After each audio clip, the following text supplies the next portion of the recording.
Hello student, welcome to ma'am की class.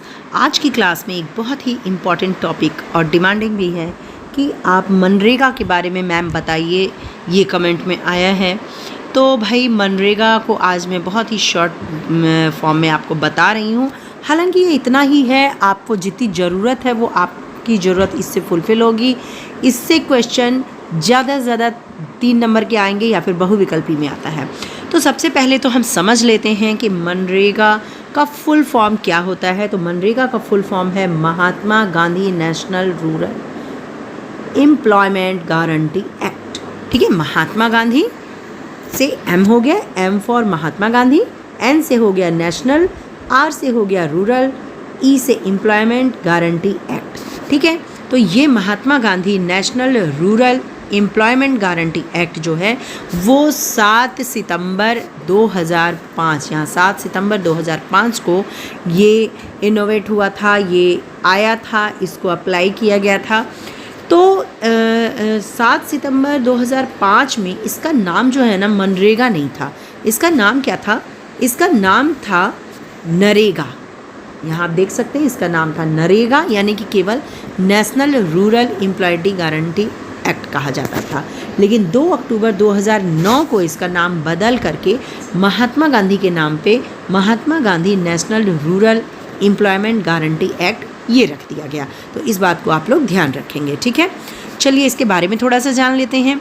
यह योजना प्रत्येक वित्तीय वर्ष में, वित्तीय वर्ष का क्या मतलब होता है आप लोग बखूबी जानते होंगे। वित्तीय वर्ष का मतलब होता है 1 अप्रैल से लेकर के 31 मार्च। जी हाँ, इकोनॉमिक्स के स्टूडेंट तो बिल्कुल इसे जानते हैं। 1 अप्रैल से 31 मार्च का जो वक्त होता है, वर्ष होता है, वो वित्तीय वर्ष कहलाता है। तो जैसे कि अभी आपका चल रहा है 2022, तो 1 अप्रैल 2022 से लेके 31 मार्च 2023 तक एक वित्तीय वर्ष। तो प्रत्येक वित्तीय वर्ष में किसी ग्रामीण परिवार के उन वयस्क सदस्यों, यानी 18 से प्लस 18 साल के से ज़्यादा के जो वयस्क हैं उनको, यहाँ महिलाएं भी इंक्लूड होंगी, उन सदस्यों को 100 दिन का रोजगार उपलब्ध कराती है। अब देखिए यहाँ पे कितने दिन का रोजगार, मतलब एक वर्ष में, एक वित्तीय वर्ष में कम से कम 100 दिन का रोजगार उपलब्ध कराती है, जो प्रतिदिन 220 रुपये की सामूहिक न्यूनतम मजदूरी पर सार्वजनिक कार्य। अब देखो पहले एक एक करके समझो। 100 दिन का रोजगार मिलता है और कितनी मजदूरी? न्यूनतम यानी कम से कम 220, जो कि संवैधानिक है, यानी कि संविधान में लिखा गया है कि एक मजदूर को कम से कम 220 रुपया मिलना चाहिए दिन भर की मजदूरी का। तो इससे ज़्यादा मिलता है तो बहुत अच्छी बात है, नहीं तो 220 रुपये की सामूहिक न्यूनतम मजदूरी पर सार्वजनिक कार्य संबंधित, यानी सरकारी काम के लिए अकुशल मजदूरी करने के लिए तैयार है। यानी कि वो वयस्क जो कुशल नहीं है, वो जो ट्रेंड नहीं है किसी चीज़ में, वो अकुशल उनके पास श्रम है, यानी कि उनको वो मजदूर की तरह काम करते हैं, वो किसी चीज़ में ट्रेंड नहीं है कि कंप्यूटर चलाने या कोई मशीन चलाने या कोई गाड़ी चलाने, ऐसे मजदूर के लिए 220 रुपये का जो न्यूनतम मजदूरी है, इस पर सार्वजनिक कार्य संबंधित, जैसे कि सार्वजनिक कार्य में अभी मैं बताऊंगी कौन कौन से कार्य, जैसे जो सरकार काम कराती है उसके लिए तैयार है। ठीक है, तो अगर कोई एक व्यक्ति है जो 18 साल प्लस है और वो गरीब है, ठीक है, और वह तैयार है 100 दिन का रोजगार, कम से कम 100 दिन का उसको रोजगार मिलेगा। कब? जब वो तैयार रहेगा 220 मजदूरी प्रतिदिन पर और सरकारी काम के लिए। ठीक है, तो साल में ये वादा है सरकार का कि हम 100 दिन का आपको काम देंगे ही देंगे, उससे ज़्यादा मिला तो बहुत अच्छी बात, अगर नहीं मिलता है तो आपको मिलेगा बेरोज़गारी भत्ता।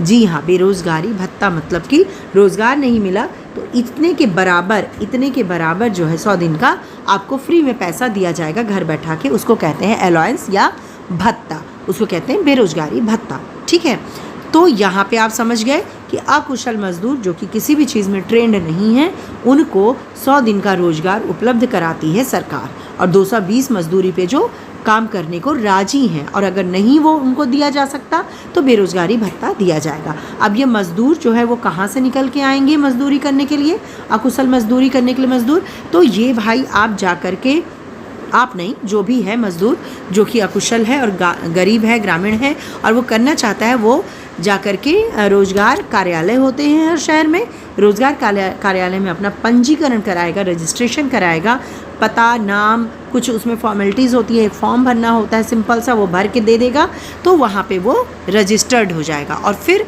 उसको इंक्लूड किया जाएगा अकुशल मजदूर में। और ये सारे प्रोसेस यानी 100 दिन का रोज़गार और 220 रुपये पे न्यूनतम पे उसको मिलेगा या फिर बेरोज़गारी भत्ता मिलेगा। ठीक है, तो ये इसका सीधा सा मतलब है। आई थिंक आप लोगों को ये तो समझ में आ गया होगा। इसको फिर से मैं पढ़ दे रही हूँ। यह योजना प्रत्येक वित्तीय वर्ष में किसी भी ग्रामीण परिवार के उन वयस्क सदस्यों को 100 दिन का रोजगार उपलब्ध कराती है जो प्रतिदिन 220 रुपये की सामूहिक न्यूनतम मजदूरी पर सार्वजनिक कार्य संबंधित अकुशल मजदूरी करने के लिए तैयार हैं। और इस बात को मैंने बता ही दिया कि शुरू में इसे नरेगा कहा जाता था और 2009 से इसे मनरेगा महात्मा गांधी के नाम पे हो गया। अब इसका उद्देश्य क्या है? तो इसका उद्देश्य है ग्रामीण लोगों की इसका उद्देश्य है ग्रामीण लोगों की क्रय शक्ति बढ़ाना। क्रय शक्ति यानी भैया वो भी जाएं बाजार हाट में खरीदें, कुछ खरीदेंगे तभी तो मार्केट चलेगा। तो क्रय शक्ति यानी खरीदने की शक्ति बढ़ाना। अकुशल श्रम को रोज़गार देना। बहुत सारे लोग ऐसे हैं जो किसी में भी पढ़े लिखे भी नहीं हैं, अकुशल हैं, कोई भी चीज़ ट्रेंड नहीं है कुछ चलाने में, तो भैया इनको भी रोज़गार मिल जाए। और रोज़गार उपलब्ध ना होने पर बेरोज़गारी भत्ता दिया जाता है। That's it. इसमें इतना ही आपको जानने की बात है, जानना चाहिए। और ये जो मनरेगा है इसमें कौन कौन से काम आते हैं ये मैं आपको जल्दी से बता देती हूँ। इसमें देखिए आपने पढ़ा भी सरकारी सार्वजनिक काम, ठीक है। यहाँ पे आपने देखा सार्वजनिक कार्य, तो सार्वजनिक कार्य में जैसे कि तालाब का खोदा जाना, बांध का काम, वन पेड़ लगाना, पेड़ों की कटाई करना, या फिर कुछ इस तरह के काम जो सार्वजनिक होते हैं, ठीक है, जिसमें कुशलता की ज़रूरत नहीं होती। अब जैसे गड्ढा खोदना है तो भैया फावड़ा दे दो, वो खोद रहे हैं। बहुत सारे लोग मिलके गांव में एक तालाब बना दिए, एक बांध बना दिए, बांध को रोक दिए, बांध को खोल दिए। तो इस तरह के काम इनसे कराए जाते हैं, ठीक है। तो आई थिंक आप लोगों को आज मनरेगा के बारे में समझ में आ गया, सब कुछ समझ में आ गया। वीडियो अगर अच्छी लगी हो तो फटाफट एक लाइक दे दीजिए, और नए हैं तो आप बिना सब्सक्राइब किए मत जाइए, क्योंकि ऐसे ही इन्फॉर्मेटिव वीडियो और इकोनॉमिक्स से रिलेटेड चैप्टर्स आपको मेरी चैनल पे मिलते हैं। और इंग्लिश का भी अब मैंने स्टार्ट किया है, क्लास 10th का, वो भी आप देख सकते हैं। तो जल्दी से सब्सक्राइब कर लीजिए और बेल आइकन दबाना मत भूलिएगा। चलिए मिलते हैं अपने अगले वीडियो में किसी और टॉपिक के साथ। तब तक के लिए good bye and take care.